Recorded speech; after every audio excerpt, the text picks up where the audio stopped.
राय कैसे बनी और इस बीच अपनी नई पहचान के साथ साथ नए नाम के साथ कैसे शुमार हुई, देखिए रिपोर्ट। टिकटॉक से बनी थी स्टार, मॉडलिंग में कमाया था नाम, मिसेस बिहार से बनाई थी नई पहचान, गोलीबारी कांड से हो गई थी शुमार। अनीता कैसे बनी मोना? अनीता देवी मूल रूप से रोहतास के विक्रम की रहने वाली है। 2006 में सुमन से उनकी शादी हुई। अनीता के पति सुमन प्रिंटर कंपनी में रिफिलिंग एजेंट हैं। उनका परिवार रामनगर सेक्टर 2 में किराए के मकान में रहता है।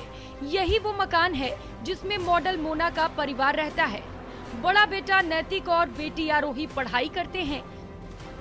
सुमन मूल रूप से विक्रमगंज की रहने वाली है। अनीता पिछले 2 सालों से वीडियो बनाकर टिकटॉक पर डाल रही थी, जो लोगों को खूब पसंद आ रहा था। धीरे धीरे अनीता भी इंटरेस्ट लेने लगी। फॉलोअर की तादाद भी धीरे धीरे बढ़ने लगी, जो 1 लाख तक पहुंच गया और वो देखते ही देखते टिकटॉक स्टार बन गई। धीरे धीरे इसी टिकटॉक के सहारे उन्होंने पैसे कमाने शुरू कर दिए थे। बाद में उन्होंने मॉडलिंग के क्षेत्र में कदम रखा और उनके वीडियो प्रमोट होने शुरू हो गए। इसी दौरान कई ऐसे लोग संपर्क में आए जिनके कारण मोना राय को मॉडलिंग की दुनिया में अच्छी खासी उपलब्धि हासिल हुई। उसके बाद फोटो खींचने का काम शुरू कर दिया। ग्लैमर की चकाचौंध को देखकर अनीता को लगा कि इसमें करियर बनाना ठीक रहेगा। नाम के साथ साथ एक अलग पहचान बनेगी। अनीता ने अपनी खूबसूरती को अपने करियर का हथियार बना लिया। उसके सहारे वो कामयाबी की सीढ़ियां चढ़ने लगी। उसके बाद वो मॉडलिंग की दुनिया में उतर गईं और रैंप पर कैट वॉक करने लगी। यहीं से नए नाम के साथ नई पहचान बनाने के लिए अनीता देवी से मोना रॉय बन गई। उसके बाद महिलाओं के कार्यक्रम में जाने लगी, घंटों फोन पर बातें करने लगी, बड़े लोगों से मिलने जुलने लगी।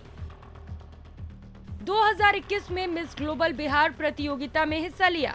वहां भी अपनी एक अलग पहचान बनाई और रैंप पर अपनी मद मस्त आंखों से सबका दिल चुरा लिया और बन गई बेस्ट आई का अवार्ड जीतने वाली महिला। उसके बाद अनीता का जलवा कायम हो गया। अब तो आप समझ ही गए होंगे कि अनीता देवी कैसे मॉडलिंग में उतरते ही मोना रॉय बन गई। 12 अक्टूबर को हुए हमले के बाद और भी शुमार हो गई। पूरे पटना में इसकी चर्चा है। हर कोई जानना चाहता है कि मोना रॉय पर गोली किसने चलाई और क्यों चलाई। मोना शायद उन हमलावरों को जानती थी, लेकिन पुलिस के सामने खुलकर कुछ नहीं बोल पाई। इसके पीछे क्या राज छिपा था, ये मोना राय ही जानती थी। मोना तो मर गई, लेकिन सारे राज भी अपने साथ ले गई। इधर पति सुमन भी कुछ खुलकर नहीं बोल पा रहे हैं, क्योंकि जिस तरह से मोना पर हमला हुआ था वो एक सोची समझी साजिश का हिस्सा था, जिसकी पटकथा किसी और ने लिखी थी और अंजाम तक किसी और ने पहुंचाया। अब देखने वाली बात यह है कि पुलिस इस उलझी हुई मौत की पहेली को कैसे सुलझाती है और सच से कब तक रूबरू कराती है, क्योंकि मोना की मौत पर पुलिस, परिवार और खुद मोना भी मौन थी। मोना की मौत का मौत से क्या कनेक्शन है, वो जानना पुलिस के लिए बेहद जरूरी है।